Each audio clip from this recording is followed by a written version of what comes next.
ગઈ તારીખ 5/5/25ના દિવસે અમિત ખૂંટ નામના વ્યક્તિએ રીબડા ગામમાં પોતાની વાડીમાં ગળે ફાંસો ખાઈ આપઘાત કર્યો હતો.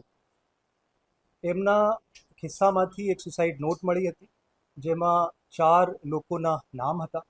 તો ગોંડલ તાલુકા પોલીસ સ્ટેશનમાં તે સંબંધમાં ભારતીય ન્યાય સંહિતાની કલમ 108, 61(2) અને 54 મુજબ 4 વ્યક્તિઓ વિરુદ્ધ, જેમનું નામ છે અનિરુદ્ધસિંહ જાડેજા, રાજદીપસિંહ જાડેજા, એક સગીર વેની છોકરી અને પૂજા રાજગોર, એ 4ના વિરુદ્ધમાં આ ફરિયાદ દાખલ કરવામાં આવી હતી. આમાં તુરત જ એએસપી સિમરન ભારદ્વાજની આગેવાની હેઠળ પોલીસની જુદી જુદી 5 ટીમો બનાવવામાં આવી અને આ કેસ ઉપર કામ શરૂ કરવામાં આવ્યું. આ 6મી તારીખે સવારે આજે 2 મહિલાઓ છે એમને ગોંડલ તાલુકા પોલીસ સ્ટેશનમાં લઈ જઈને એમની સઘન પૂછપરછ શરૂ કરવામાં આવી. 6 કલાકની લાંબી પૂછપરછ પછી એ જે 2 મહિલાઓ છે એ બંને પોતાના જે કાવતરું છે એની જે કર્યું છે એ બધી કબૂલાત આપી. આમાં વિગત આ રીતની છે કે ગઈ તારીખ 2/5/25ના દિવસે રાજકોટ સિટીની હદમાં એક પોક્સો વિથ રેપની ફરિયાદ દાખલ થઈ હતી.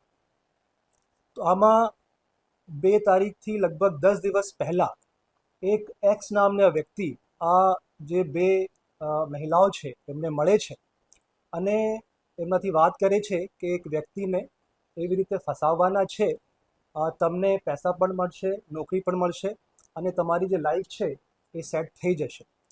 એમની સાથે સાથે જ્યારે આ બનાવ બનશે ત્યારે 2 વકીલો, જેમનું નામ પણ એ માણસે કીધું, સંજય પંડિત અને દિનેશ પાતર, એ 2 વકીલો પણ તમને તમામ સહાય આપવા માટે હાજર રહેશે રાજકોટમાં.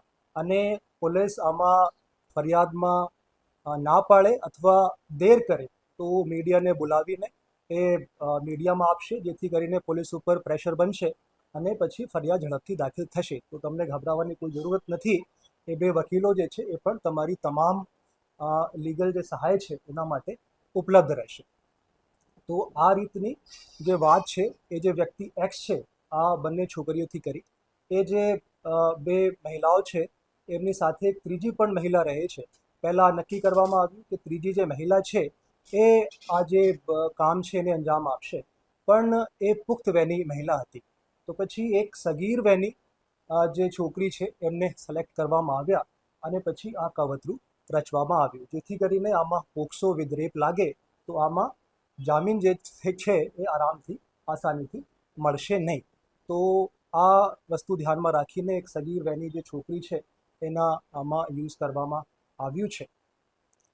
તો બંને જે છોકરીઓ છે, એક સગીર વયની અને પૂજા રાજગોર, એ બંનેની ધરપકડ 6મી તારીખે સાંજે કરવામાં આવી હતી અને ગઈકાલે કોર્ટમાં પ્રોડ્યુસ કરતા જે સગીર વયની છોકરી છે એમને રિમાન્ડ હોમ વડોદરા ખાતે મોકલી દેવામાં આવ્યું છે અને પૂજા રાજગોરના રિમાન્ડ 2 દિવસના મંજૂર થયા છે.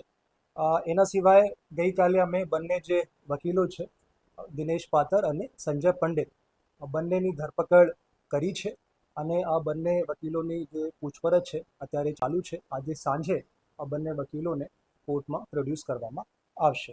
આ જે બંને વકીલો છે એમના ગુનાહિત ઇતિહાસ પણ છે. સંજય પંડિત એ રાજકોટના રહેવાસી છે.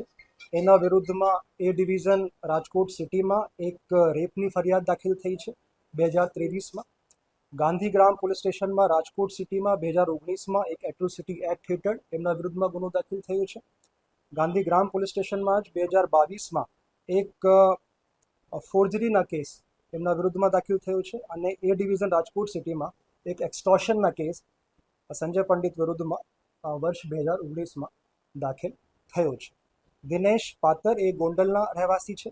એમના વિરુદ્ધમાં 2021માં ગોંડલ સિટીમાં એક છેતરપિંડીના ગુના દાખલ કરવામાં આવ્યા છે.